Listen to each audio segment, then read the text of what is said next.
Magandang araw sa lahat. Welcome po ulit dito sa ating channel, Ang Biyahe e Komida. Maraming salamat sa lahat ng nag-subscribe, indeed. Punta tayo sa ating topic. Christine Reyes, starstruck pa rin kina Vic Soto at Piolo Pascual. Christine Reyes, pangatlong beses nang nakatrabaho si Vic Soto. Ang The Kingdom ang ikatlong proyektong magkasama sina Vic Soto at Christine Reyes, pero hanggang ngayon ay starstruck pa rin ang aktres sa komedyante, pati na sa kanilang co-star na si Piolo Pascual.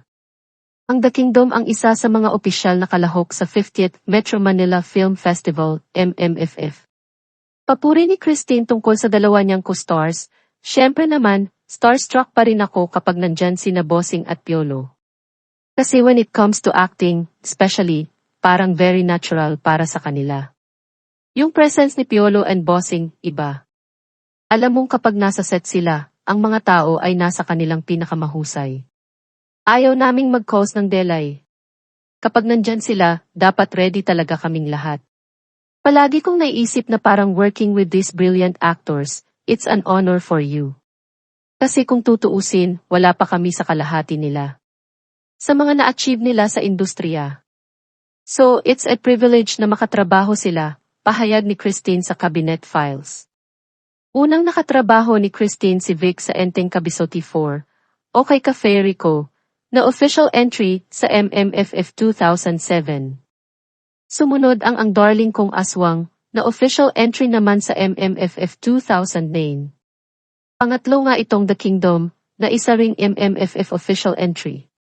Paglalarawan pa ni Christine sa Eat Bulaga host, pareho pa rin, tahimik lang si Bossing tapos maya-maya, magka-crack siya ng jokes. Hindi siya nagbago. Pero mararamdaman mo talaga ang presence niya, well-respected ng lahat ng mga tao, and he really maintained it.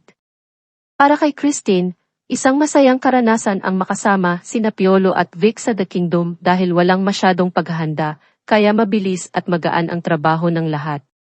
Saad niya, preparations is all about kung ano ang gusto ni Direk Mike Tuviera, kasi may specific acting siya na gusto niya para sa lahat, hindi lang ako. Mabilis naman kaming mag-adjust, magagaling yung co-stars, magagaling ang staff and crew, so konting mga adjustment lang. Wala kaming dapat isipin pagdating sa set, we only have to think of our characters. Magaan, mas napuportray namin ng maigi yung mga ginagampanan namin na role. At yan ang atin latest showbiz chika update for today. Huwag kalimutan mag-subscribe, click the notification bell for more showbiz chika updates, like and share the video at pakisuportahan po ang atin Facebook page. Maraming salamat sa lahat ng nag-subscribe, indeed. Magandang buhay sa lahat, paalam.